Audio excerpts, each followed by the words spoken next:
Please subscribe to Face TV Africa and turn the notification on. Face TV Africa, ẹ jọ̀ọ́, subscribe, hete. Face TV was Swoby. Having said that, I have carefully listened to the speech made by Michael Zoko, my brother, and Professor Otome.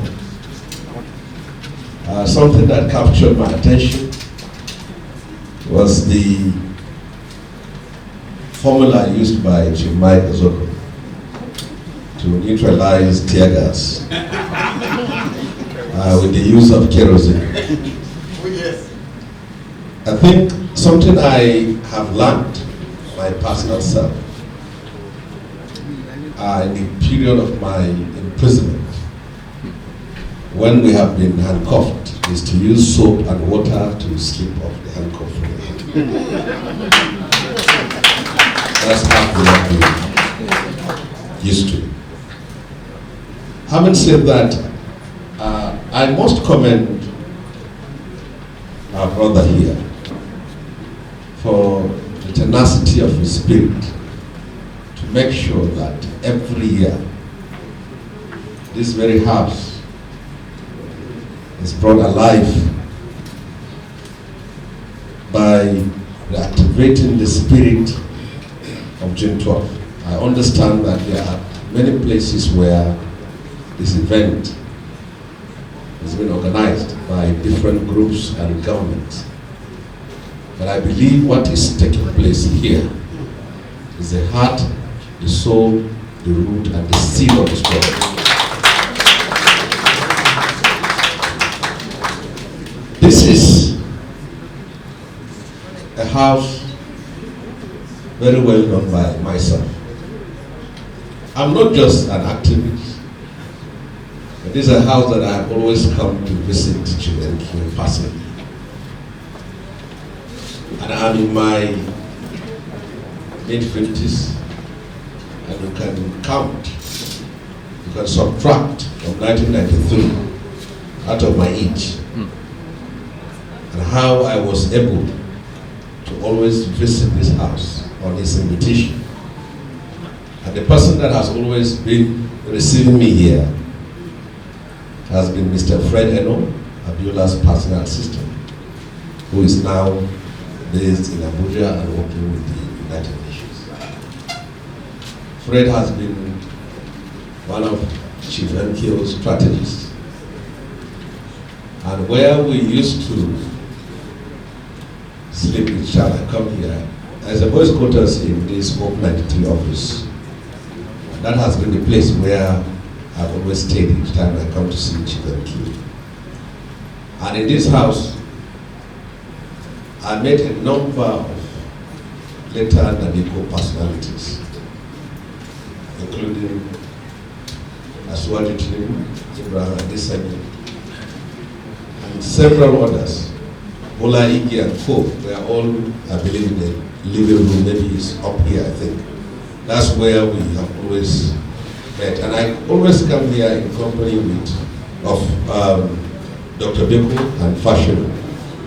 By that time, Beko was the chairman of Campaign for Democracy. And I was the vice chairman of Campaign for Democracy for northern part of Nigeria. So we visit here and then we discuss strategies of what we need to do. I have watched the documentary. It's a well-researched clip that clearly identified those who fought and sacrificed for democracy. But from that clip, you can see that people from my own part of the country, to support the House of Lords, and less than 20% of the whole number. What actually happened for a man that was voted by almost 90% of the country, but when it came to the resistance, the battle was more fierce from this part of the country. Well, for some of us from the north, myself, Umar, Balarabe Musa, Bala Usman, and several other socialist, Marxist, and democratic and revolutionary forces. We came together and said, actually our people have voted for Shehu. And now the election has been annulled. And if we don't lead the struggle, the historical impression would be that our own part of the country, the northern part, is complicit in the annulment. And as such, there are some of us that have to make a mark, no matter how little it is, so that we'll be on the map. And if we were not in that struggle, we would not have been in this game. So we led the struggle, and Shehu was ever appreciative of it as it goes on. It is 22 years since the restoration of democratic rule, and it is apt to say that this democracy was a product and a beneficiary of that struggle that took place after the annulment. Because the idea of bringing General Obasanjo was to see how that injustice can be ameliorated, which became impossible despite all. And the principle of people from this part of the country has been that if June 12 will have died, then with the appointment of Shonika as head of state, he will have died at every time, because he is a Yoruba from the same ethnic group with Shehu Abiola. Then if Shonika wouldn't have extinguished the flames of resistance of June 12, then nobody could have done it. That's a fact of the matter. Something I was privileged to learn from Shehu, which later these days has come up as part of the national conversation, was the issue of how was he able to achieve success despite agreeing to a Muslim ticket. You see, it was possible for him to do that because he has invested a lot in that part of the country, to the point that people don't look at him from a religious perspective. So you must invest. Up to today, there's no one, no individual in both the northern part of Nigeria and south that has invested so much in human capital development like Shehu.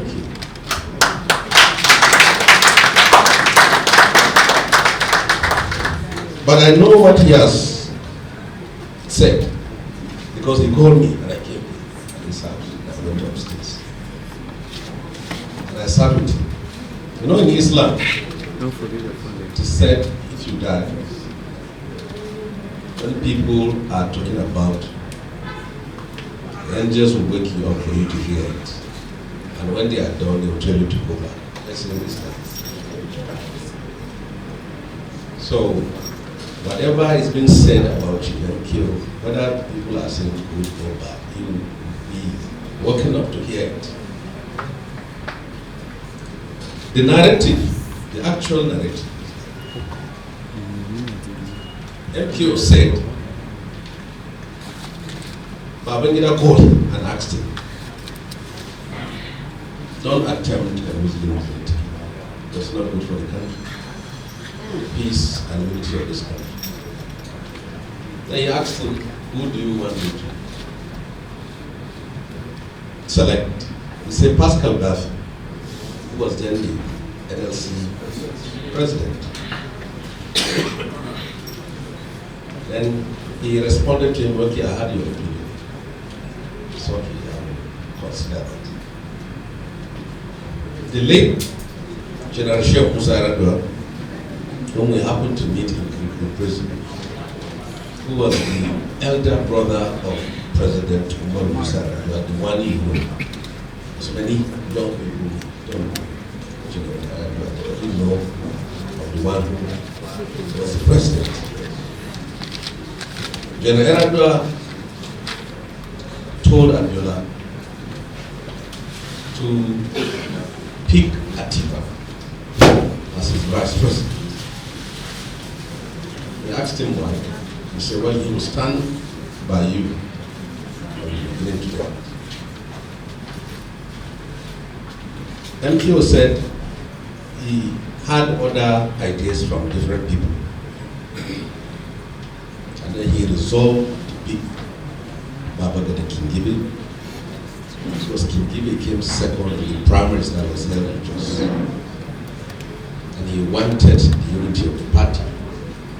And for somebody like Kingibe, who is not known before that very time, to have been able to command such followership and such votes, I believe he would have an asset. So when he decided on Kingibe, he invited the leadership of Khan. One of the meetings took place in Federal Palace Hotel. As a young man, sometimes when I come and he's going to a meeting, he will say, after he listened to all the bigger persons, I think in order for me not to be unhappy that he has not listened, he will say, okay, come and let's go, I'm going to a meeting. Yeah. Then we will now go together with him. They went to this Federal Palace and said, okay, Okogi, Archbishop Okogi was there. That was a heated debate, because the Khan at that very time said, no, we never agree with Muslims. There was serious battle. And Chief MKO tried to explain to them, whatever he wants to do, let him achieve it first. Most important is, let's win the election. He's trying to address a certain sentiment from the other part of the country. And they should not bother that he is going to win this election. And he, to a certain point, Okogi wanted to walk out. I think he brought him back. So, other things that happen, there is a proverb in Hausa that you will not hear the death of the king from my mouth. So whatever happened between Khan, Chief MKO and others, I'm too young to talk. So all those people are alive to tell you what happened. I don't, even if I know, I will not see it. But they sat down and they discussed, and it was agreed. And became successful. So,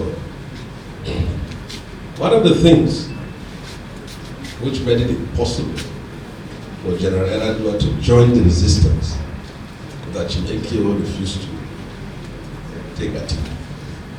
But that was his cabinet. One of the things which the military used was the fact that Muslim ticket, gold crisis. But if you book crisis, how did people were able to vote for it? So it's simply an excuse they try to use. The resistance against the annulment was able to be realized because Abiola associated himself with the civil rights movement in Nigeria. Because the political class, virtually, many of them abandoned him. They are comfortable with being in government, and they left him with the pro-democracy movement. That is why most of the forces you hear today, the Pagatoms, the Ezokomis, the Gani, the Beko, the Falana, Audio, Chima Obani, and all those fighters who are being celebrated today, they came in, they were not the election campaign committee. But they stepped in to rescue democracy at the very time that the political class stepped back. This house used to be the hub for SDP people, political strategists, campaigners. But when the resistance came, it is then the Ezokomes, the Pat, the Gani, the Falana, the others, now even the Nadeko chieftains now came up. There was no Nadeko before the annulment. It was after the annulment that Nadeko was founded. I happened to be one of those who were here. Abraham. And now, whenever he comes here, he lodge at Sheraton Hotel. I don't know where it is. So that's where it is. So some of us are direct witnesses of history and what happened. So sometimes that's why when I sit down, I hear people, because they have emerged as governors or presidential candidates who are boasting as if they are the ones who are the democracy itself. People like us only shake our heads. It is 22 years. And I believe that the next year, June 12th celebration, we'll have a brand new president. Amen. So the foundation that was laid by President Buhari in appreciating, recognizing, and immortalizing Chief Abiola is something that needs to be built upon by whoever is going to emerge as a president of Nigeria. Most likely, it's going to be Atiku, Tinubu, or the third force. And I think third force is bronze, I think. I don't know whether the other one. So all attempts by the first and second force to bring in Toby and Wally, they refuse. They still insist on setting up the top. But we hope that wherever it is, we succeed. But what we are so much confident is that all the political parties, top ones, who are most likely to match, all have one or another form of affinity with this family, with this cause, and with this struggle. So, wherever the pendulum swings, we are definitely sure that it is still the product of Abiola. So Abiola has 3 children: PDP, the APC, and also the third force.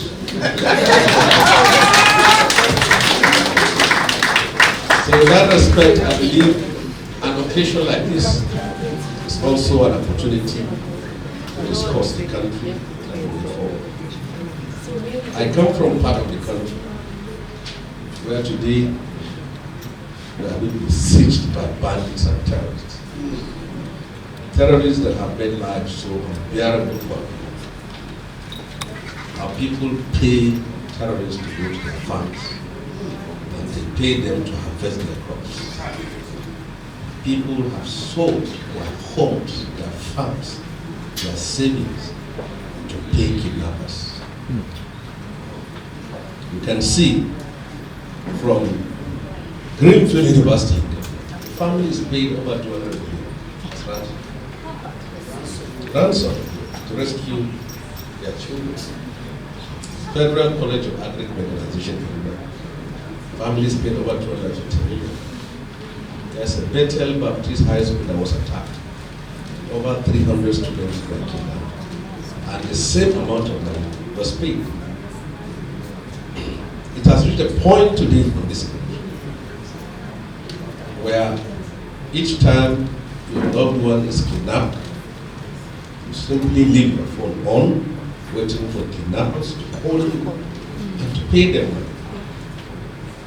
This is how things have been so worse. And it's all about leadership. Why should it be only Nigeria? Why is Benin Republic safe? Why is Niger Republic safe? Why is Chad and Cameroon? Why are they all safe? It's all about leadership. So the leadership has empowered today have failed to address what they have promised Nigerians in terms of security. It's a fact on the ground. This National Assembly,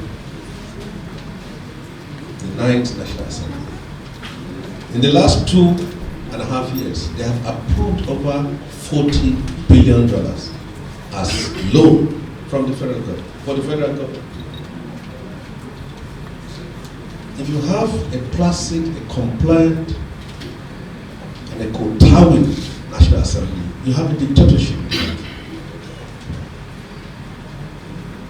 National Assembly has lost respect of the people of this country because they have portrayed themselves and they have presented themselves as people who are ready at all times to do the bidding of the executives. The way forward on the last point is, if we want a system where it will be possible for people to aspire for leadership and to be elected into leadership, we have to address the problems of money in politics. Listen to the speech of Mr. President, where he is expressing that there has been peaceful and orderly primaries.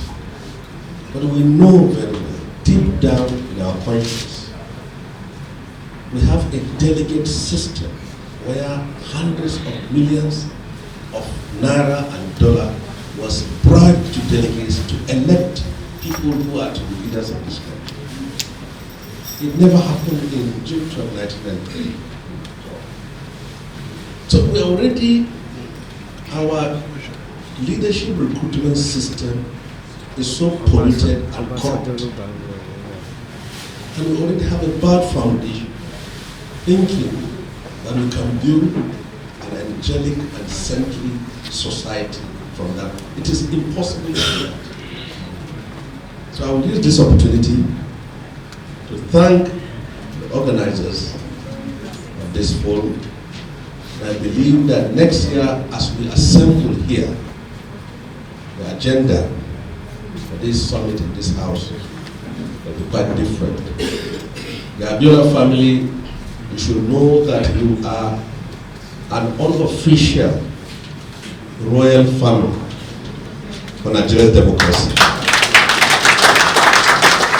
And whoever answers your name, you are carrying a very big soul. So just like you have in England, the family of Queen Elizabeth. So for democracy, you are the royal family of Nigeria's democracy, and you have a duty to make sure that you unite as a family to preserve the identity, the integrity of your father who has become the father of the nation. I know the problems. I come from the northern part of Nigeria, and I know the problems of big family. But you have no option. It should be your uniting point, and keep aside personal and primordial interest, and his name should be what matters from now to the end of this world. Thank you very much. Please subscribe to Face TV Africa and turn the notification on. Face TV Africa, subscribe, Face TV was Swoby.